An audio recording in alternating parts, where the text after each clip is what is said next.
Alright everyone, so this is my little video. Excuse my breathing, I've been sick for a while. I have a upper respiratory infection. So what I've done is I bought some soil from the landscaping yard, and I mixed in some mycorrhizae fungi, some vermicast, worm castings, also some vermiculite, perlite, bat guano. I got some kelp meal, bone meal, alfalfa meal. I got a bunch of goodies in here. Leaves, even leaf mulch. So I'm just trying to make this as fertile and as light and water retaining as possible. I can't really move much, so my wife over here helped me out.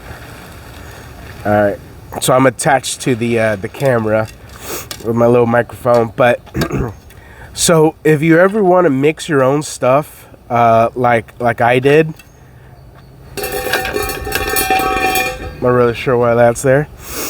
What you want to do is you want to just add your stuff, and instead of doing like this, like a huge cauldron, what you want to do is you want to start at the beginning and just flip it over. That's it. And it may not look like much in the beginning, but you keep doing this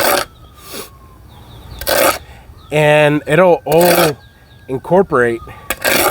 So once all of this is incorporated in here, you go back and you do it again. And since you're grabbing from the bottom, you're incorporating it. I mean, that's the best way that I can describe it. But you got to really try it.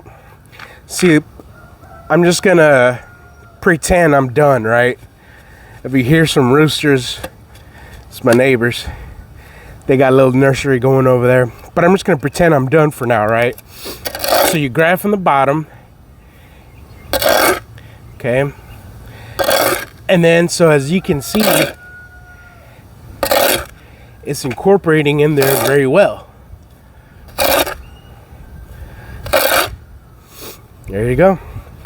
So it's just a really cool way to mix stuff yourself, because the landscaping place will not allow you to do this at their facilities, and they don't help you do this either. They don't. I've asked, they just do their own premixes, and I've even tried to maybe buy 1 yard of each amendment plus the soil, mix it together, but no, they won't do that. It's 4 yards per, so that's way too much. But so I want to tell you a little bit the reason why I added perlite and vermiculite. So from what I've seen is that perlite basically lightens up the soil and reduces the compaction, because it's basically volcanic rock, right? It's porous volcanic rock, and it also holds in the oxygen in there, which is great for the microbes. It's great for everything that lives in there, the worms and the insects, and it also collects the nutrients in the rainwater. And then once the plants need it, they'll release it.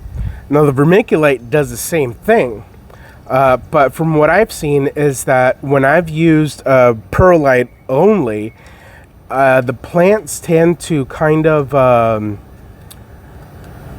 just be too wet. So when I've added vermiculite, what that does is the vermiculite finishes absorbing everything else that the perlite doesn't. And it basically does the same or similar effect as the perlite. It absorbs the nutrient, absorbs the water, and then releases it back to the plants. I personally prefer vermiculite over perlite, but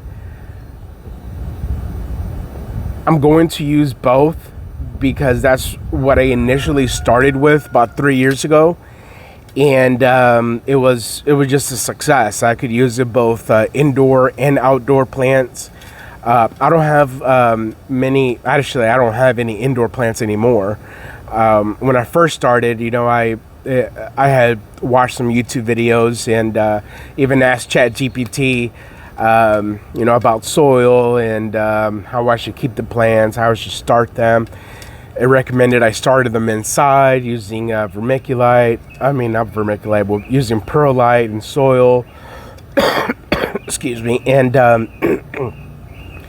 3 years later, I learned that it's better, for me at least, to start my seeds and start my seedlings and do all my transplants just directly outside, directly into the pots that they're going to be in or the beds that they're going to be in.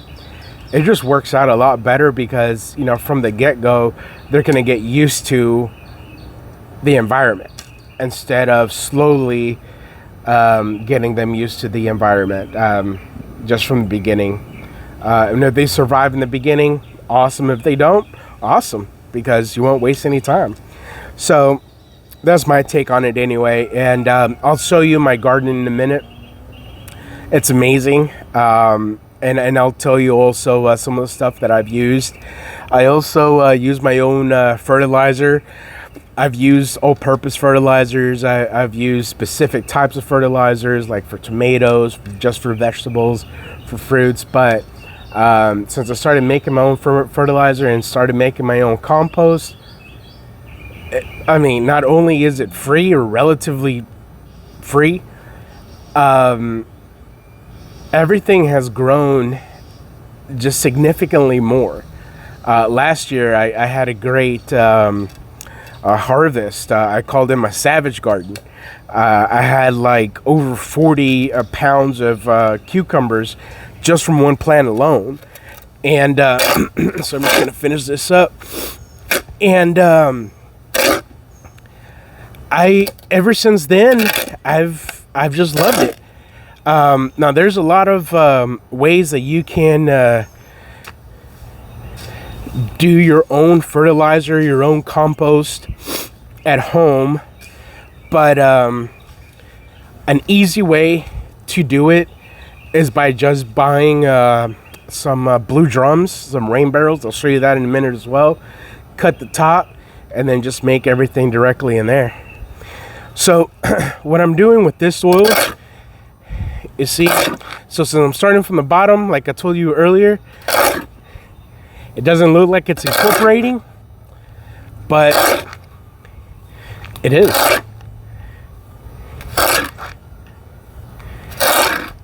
And that is a lot easier. Like, yeah, I'm sweating because the sun is hot and I'm sick, but this is the easiest way that I have found to incorporate my amendments directly into my pile. And I've basically just started this small section. I recommend doing it by sections because this is a lot. This is 4 yards. But anyway, so this is the way that I mix my stuff up. If you want to know more about what's in here, let me know.